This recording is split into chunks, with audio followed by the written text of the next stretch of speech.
Hello, welcome back to my channel. Today I'm doing a review of a book that I read just today. I finished it. Yay, go me. That I tried not to be emotionally damaged by, but I feel I have been. It's One by Sarah Crossan. Yes, I met Sarah Crossan and I got a lovely autograph and she was really lovely. So this book follows Tippi and Grace. They are conjoined twins. They have a sister called Nicola who goes by the nickname Dragon, who is into dance, and they have their mum and their dad and their grandma lives with them. Their dad is an alcoholic, and throughout the novel we find out that their sister Dragon is anorexic, and it follows them in prose, so it's like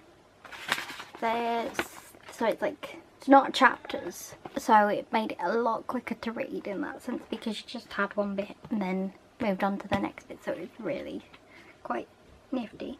And I wasn't quite sure whether I'd like it, but I really did.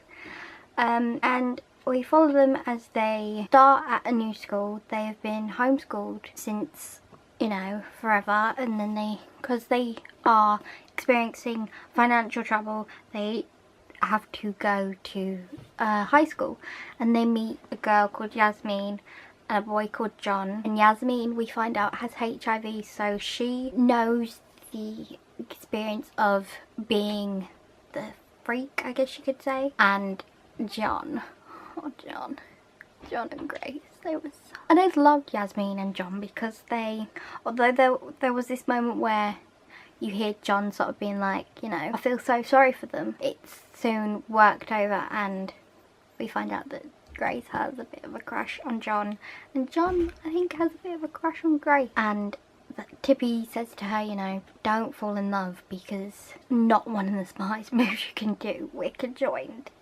Not that that's the reason why, but it is a complication Tippi thinks they don't need.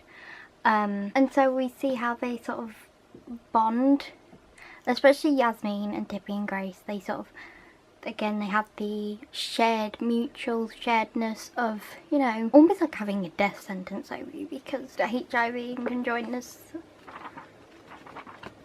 are diseases, conditions that can affect your lifespan. And we follow them from, I think it was August to March the following year, and throughout it we see them go to things like therapy, where they're sort of like, they don't really want to talk about sort of their feelings, and then as the book goes on we see them getting iller, and we learn that Grace has a failing heart and Tippi is having to make up for it.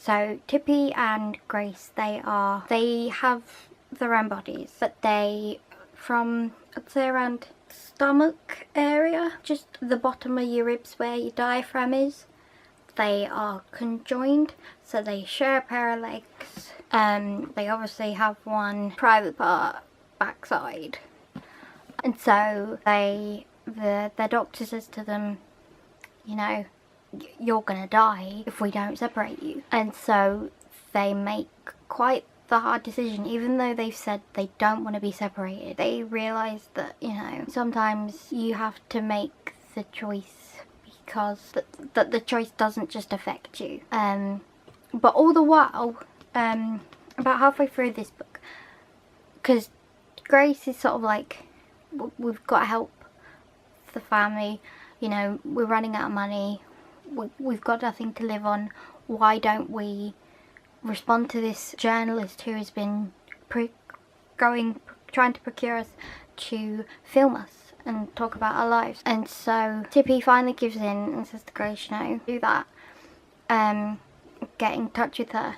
So all the while they're being filmed, and I really loved the journalist Caroline, because when we first get introduced to Caroline we sort of think, oh, this nosy so-and-so journalist, whereas we see along the line like she doesn't want to film them when they realise they're dying, that she sort of does have humanity, and she does sort of think there are moments that don't need filming. You know, nobody needs to see that. Sometimes it's not worth, do you know what I mean?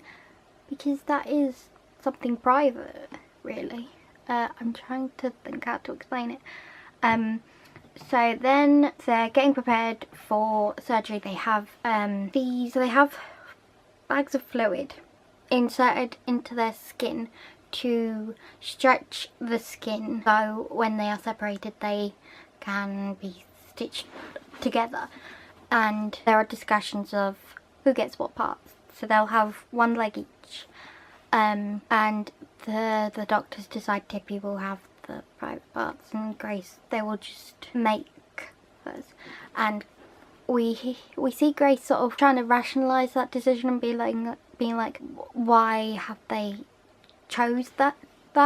And she sort of sees it, and you can sort of see how she thinks this, that they think Tippi is going to live and Grace will die, because she's the one with the failing heart. So, and it's quite fascinating to see at the end of the book not Grace's acceptance of it, but her acknowledging it and being like, you know, and they paint Grace's nails, I think it was red, to acknowledge she's the one with the heart problems, because they say when they get separated, Grace will have a heartware, so a mechanical, like ECMO and the Berlin heart, so it will keep her going till she can get a transplant. So they go into surgery and we see Grace awake afterwards and she's fine, and we find out that Tippi is struggling.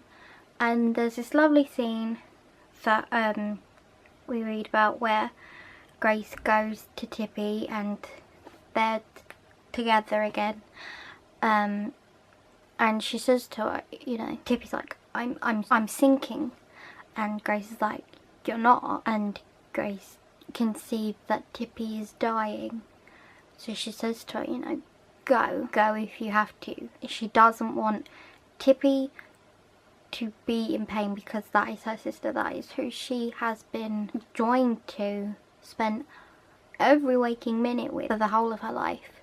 And she sort of says, you know, Tippi was the one with the strong heart, she should have survived it. And then we see Grace coming to terms with that, like the loss of part of her, because they have been connected for so long. And then there's Tippi's funeral, which Grace can't go to because she's in hospital. So one of the cameramen who come with Caroline films it for her, and Grace is like, I'm not going to watch it now, I'm going to watch it when I am stronger. And another part of the book I love is when, because they go to regular psychology meetings, like a therapist, and when they talk about the idea of them being separated, and Grace is like, I'm scared, I don't know what's gonna happen. And even their therapist is like, you know, she's scared too. I do love it, and it says here, one of what I think a therapist, yeah, says time is a healer, and she's like, and though I don't believe her, I let time pass. And the end chapter really is nice, where it's like, it's her story, it's time for her to take centre stage.